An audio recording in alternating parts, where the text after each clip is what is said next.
O livro de Atos dos Apóstolos. Para muita gente, parece só uma crônica antiga, meio empoeirada da igreja primitiva. Mas e se eu dissesse que, na verdade, ele é um roteiro cheio de reviravoltas, comédia de erros e um final tão do nada que parece até erro de impressão? Hoje, a gente vai explorar o lado B de Atos, descobrindo os segredos que estão ali escondidos na nossa frente o tempo todo. Olha, vamos começar com a que talvez seja a maior revelação de todas. E se o livro de Atos não for uma história separada, mas a parte 2 de um blockbuster? Uma continuação direta que, por ter sido separada do original, fez com que quase todo mundo perdesse o contexto principal da história. Vamos mergulhar nessa ideia? E é exatamente aqui que a nossa investigação começa. Para a gente entender as cenas meio bizarras que vêm pela frente, primeiro a gente precisa desvendar a verdadeira identidade desse livro. Então, se liga nisso. O Evangelho de Lucas e o livro de Atos não são duas coisas diferentes. Na verdade, eles são o volume 1 e o volume 2 da mesma obra. O autor que a gente conhece como Lucas escreveu essa saga toda para um patrono, um cara chamado Teófilo, para contar a história completa, desde o nascimento de Jesus até a mensagem se espalhar e chegar no coração do Império Romano. E a prova disso, gente, tá bem na nossa cara. A estrutura dos dois livros é um espelho quase perfeito, é uma coisa poética. Olha só, os dois começam com anúncios de anjos. Os dois começam em Jerusalém. Na parte 1, o nascimento de Jesus. Na parte 2, o nascimento da igreja. Um se move para Jerusalém, o outro se expande a partir de Jerusalém. É uma simetria narrativa simplesmente genial. Tá, mas e quem era o gênio por trás dessa estrutura toda?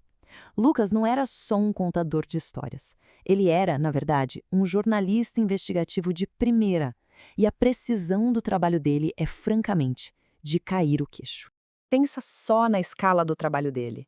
Lucas menciona 95 pessoas, 54 cidades e 32 províncias ou países. E o mais impressionante, em centenas e centenas de detalhes, ele não comete um único erro geográfico ou político conhecido. É o nível de precisão que fez um arqueólogo famoso, Sir William Ramsay, que, aliás, começou a pesquisa para provar que Lucas estava errado, acabar se convertendo de tão chocado que ficou com a exatidão do relato. E isso não é só achismo, não. A arqueologia tá aí para confirmar os detalhes mais específicos. Por exemplo, ele usa a palavra politarca para os líderes de Tessalônica, um termo que os historiadores achavam que estava errado, até encontrarem inscrições antigas usando exatamente esse título. A mesma coisa com a inscrição de Gálio, que confirma a data em que Paulo esteve em Corinto, e até uma pedra de calçamento que menciona Erasto, o tesoureiro da cidade, exatamente como Lucas escreveu.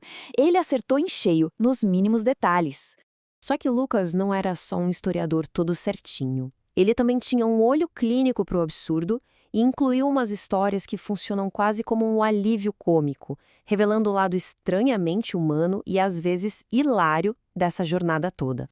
Nossa primeira parada é para provar que nem todo o sermão dos apóstolos era, digamos, eletrizante. A história de um jovem chamado Eutico é a prova cômica e, ao mesmo tempo, trágica disso. Imagina só a cena. Paulo tá lá pregando, falando sem parar. Um rapaz chamado Eutico, sentado na janela, não aguenta e dorme. Ele despenca do terceiro andar e morre. Caos total, né? Mas aí Paulo desce, ressuscita o garoto e, em vez de pensar, bom, por hoje chega, ele sobe de novo e continua pregando até o sol raiar. A dedicação é admirável, mas a situação toda tem um humor sombrio que é inacreditável.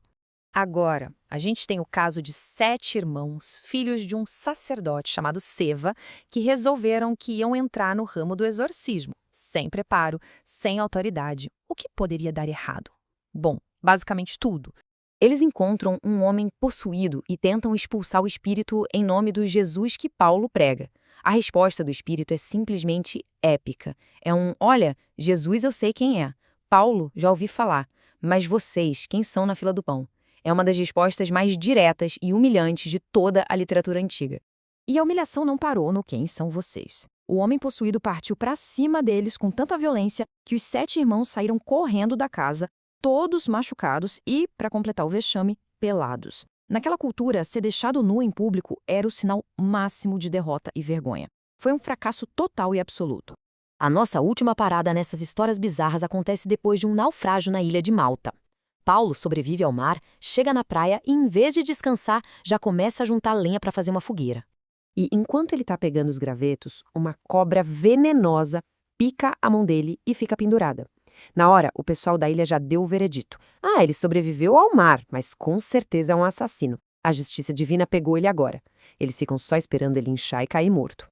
Só que nada acontece. Aí eles mudam de ideia na velocidade da luz e concluem: ele não é um assassino, ele é um deus. A opinião pública é na sua forma mais pura e volátil. E por falar em justiça divina, Lucas também registra momentos de uma seriedade bem sombria. E nenhum é mais dramático do que a queda de um dos homens mais poderosos da Judeia, o rei Herodes Agripa I. Esse Herodes, que era um perseguidor da igreja, aparece num evento público todo paramentado, com uma roupa real que brilhava. Depois de fazer um discurso, a multidão, para bajular, começa a gritar que aquilo era a voz de um deus, não de um homem. E Herodes, claro, inflado de orgulho, aceitou a adoração.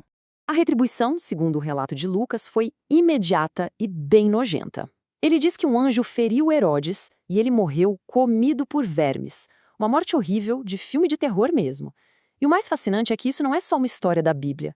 O historiador judeu Flávio Joséfo, que não era cristão, confirma a história. Ele descreve uma morte súbita e agonizante de Herodes por uma dor terrível no abdômen, logo depois de ter sido aclamado como um deus.